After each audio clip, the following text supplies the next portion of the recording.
میرے ایک ساتھی ایک سرکاری ادارے میں اچھی پوسٹ پر ہے، تنخواہ لاکھوں میں ہے، ایک بڑے شہر میں ایک گھر اور 3 دکانیں کرائے پر دے رکھی ہیں، اپنے ایک بچے اور بیوی کے ساتھ ایک اچھی کالونی میں اپنی ذاتی گھر میں رہائش ہے۔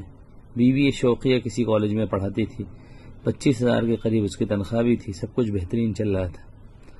ہمارا وہ ساتھی ایک خدا ترس آدمی ہے اور فلاحی کاموں میں بڑھ چڑھ کر حصہ لیتا رہتا ہے۔ اس کی بیوی کو کسی طرح معلوم ہو گیا کہ وہ کئی سالوں سے اپنے رشتہ داروں میں 2 بیوہ بوڑھی خواتین اور ان کے یتیم بچوں کی کفالت کر رہا ہے۔ اس بات پر اس کی بیوی نے لڑائی شروع کر دی کہ مجھے بتائے بغیر تم اتنے پیسے ان پر کیوں لٹا رہے ہو۔ شوہر نے اسے سمجھایا کہ اللہ کا دیا سب کچھ ہے ہمارے پاس، آپ لوگوں کی تمام جائز ضرورتوں کو پورا کرنے کے بعد بھی کافی بچ جاتا ہے، اس میں سے اللہ کی راہ میں خرچ کرنا اور پھر اپنے ہی رشتہ داروں پر خرچ کرنا بھی ہماری ذمہ داری ہے۔ لیکن بیوی اسی بات پر اڑی رہی کہ اپنا پیسہ رشتہ داروں پر لٹانا بند کرو۔ بات اتنی بڑی کہ بیوی نے اسی بات پر خلا کا دعویٰ دائر کر دیا۔ اس کی بیوی کے ایک بھائی سے میری کافی اچھی سلام دعا ہے، اس نے مجھے اس معاملے کو سلجھانے کے لیے کہا۔ میں نے ایک اور دوست کو ساتھ لیا اور اس کے بھائی سے ملے، اس نے کہا کہ میں خود بھی سمجھا چکا ہوں، میری بات کا بھی کوئی اثر نہیں، اب یہ کرتا ہوں کہ اب امی ابو کی موجودگی میں بہن سے ہم سب مل کر بات کر لیتے ہیں، اللہ کرے یہ گھر اجڑنے سے بچ جائے۔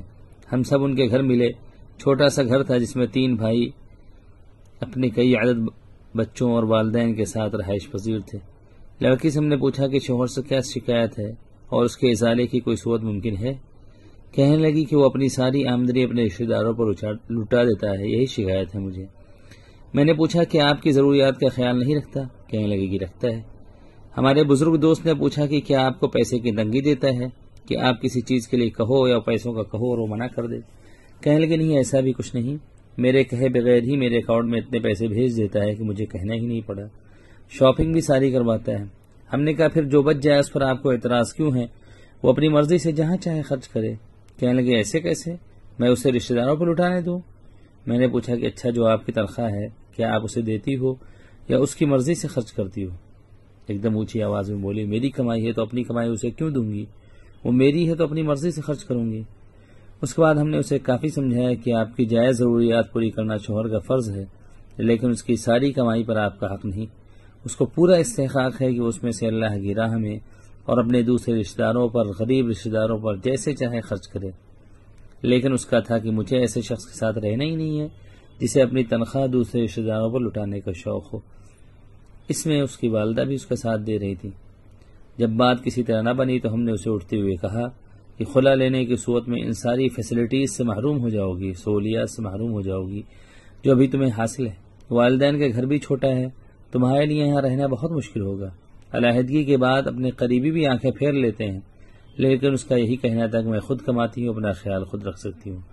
ہم نے اپنے ساتھی سے کہا کہ فی الحال ان کا کوئی اور انتظام کر لو، ہم ان کی کفالت کا ذمہ لیتے ہیں، آپ گھر بچا لو۔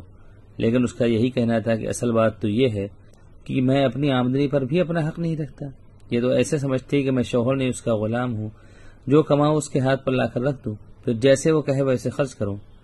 وہ اپنی کئی پارٹیز پر ڈھیر سارے پیسے اڑا دے تو کوئی مسئلہ نہیں، لیکن میں اپنے غریب رشتہ داروں کی کفالت کروں تو طوفان آ جائے۔ میری کوئی بھی غلطی ہے تو بتائیں، لیکن غلط بات نہیں مان سکتا۔ اور بھی کئی لوگوں نے کوشش کی، عدالت نے بھی مصالحت کی کوشش کی مگر کامیاب نہ ہوئی، بالآخر خلا کی صورت میں ہی انجام ہوا۔ بچے کا خرچ باپ دیتا رہا، کچھ دن والدین کے گھر رہی، وہاں بھابھیوں نے نوکرانی جو اسے سلوک کیا تو قریب ہی ایک گھر کرائے پر لے لیا۔ لاکھوں کے ٹھاٹھ 25,000 میں کہاں پورے ہونے تھے۔ ہمارے ساتھی نے کچھ عرصے بعد دوسری شادی کر لی، اس کا گھر پھر سے بچ گیا، جبکہ اس عورت کی حالت دیکھتا ہوں تو ترس آتا ہے کہ خود بھی خراب ہو گئی، بچے کو بھی خراب کر دیا۔ کچھ عرصے بعد باپ بچے کو اپنے پاس لے بھی آئے، تب بھی ویسے تو حالات نہیں ہو سکتے جیسے اس کی اپنی ماں کے ساتھ، اپنی ماں کے اس کے گھر میں ہونے سے اس کو ملنے تھے۔ چند سال قبل ہمارے معاشرے میں طلاق کو انتہائی معیوب چیز سمجھا جاتا تھا، لیکن حیرت انگیز طور پر پچھلے کچھ عرصے میں اس میں بہت زیادہ اضافہ ہو گیا۔ اس کی ایک بڑی وجہ تعلیم اور روزگار کی وجہ سے خود اعتمادی کے نام پر پیدا ہونے والا غرور بھی ہے۔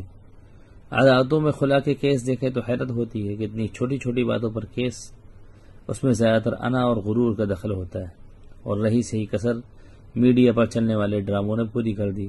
اس معاشرے میں اکیلے مرد کے لیے رہنا مشکل ہے، عورت تو پھر عورت ہے، خدا را اپنے گھروں کو خراب نہ کیجیے۔